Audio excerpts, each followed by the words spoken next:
O filme ele lida com essa história de que a gente trabalha com amigos, pessoas próximas da gente, e uma das primeiras questões era como que a gente lidaria com esse corpo periférico.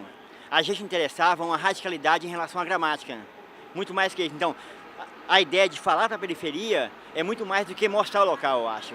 É assumir radicalmente a forma que se fala, o corpo que é falado e toda a relação que existe ali. A musicalidade, o corpo, a fala, o jeito de falar, as coisas boas e as coisas ruins. Então, para a gente falar para a periferia, talvez é muito mais uma ideia de falar com a periferia, sabe? Eu acho que tem mais ideia de falar com a periferia, assim, uma ideia de que vamos tentar dialogar entre a gente primeiro.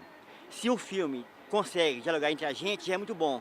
A partir daí ele pode ir sair dali. Mas a ideia básica é, a gente quer fazer um filme que converse com a gente, que assuma a conversa com a gente. Como geralmente a periferia é retratada? Então, eu tenho muita dificuldade com relação a como que esse corpo é retratado no Brasil, principalmente. Em geral, na América em geral, né?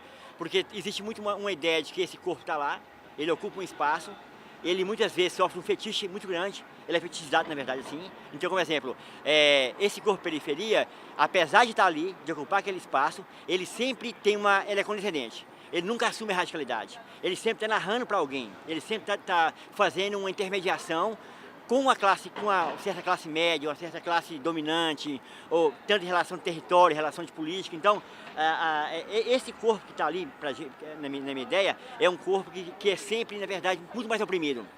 Quando você faz um filme, como exemplo, que o cara ocupa um espaço, como exemplo, o cara mora na periferia brasileira, mora na favela, então ele sofre, é isso, aquilo, outro, mas no final o filme sempre traz para ele, então, ele é assim, mas ele conseguiu estudar, mas ele conseguiu não sei para onde, ele é diferente, entendeu? Sempre traz a ideia da exceção.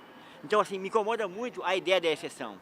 Eu acho que quando a gente assume um lugar nosso de regra, com problemas e lugares bons, é muito bom, assim. Então, me causa muito espanto e me dá muito medo de entender que as narrativas sobre periferia são histórias de exceção.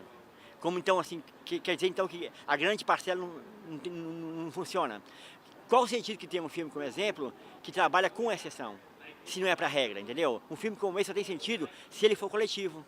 E assumir radicalmente também a coletividade, assim, no sentido bom e ruim. Não é coletivo, somos irmãos, não é isso que eu estou falando. É coletividade no sentido de que a gente briga, a gente está brigando politicamente, espaço político, porém a gente quer falar que esse espaço não se vive só com exceção. A exceção não interessa para mim, sim. Você faz uma crítica contra a construção da Ceilândia e esse abandono, né? Mas você nunca deixou o local. Por que isso? Então, eu moro em Ceilândia desde sempre. Eu adoro a Ceilândia. A Ceilândia é minha cidade, assim. Na verdade, eu só vivo lá. Eu fico 24 horas lá. Eu moro no mesmo lugar, eu bebo no mesmo lugar. Então, assim, a minha relação com a cidade é essa. A minha crítica é em relação a Brasília, na verdade. De como que historicamente Brasília é construída. Eu estava agora no MoMA, como exemplo, vendo uma exposição sobre Brasília. Cidades da América Latina e uma cidade é Brasília. E é engraçado que como aquela narrativa também é só uma narrativa de poder. Toda a narrativa de construção é a narrativa de Stanley Kubitschek, é a narrativa de como que a cidade de como que ela é criada, construída. Ela nunca foi uma narrativa das pessoas que construíram a cidade, entendeu? Então a minha crítica é como que essa narrativa é construída. Nesse sentido, assim, eu penso o seguinte, eu penso que esse espaço da narrativa é o último espaço político. A apropriação da narrativa é a apropriação política, entendeu? Do imaginário político.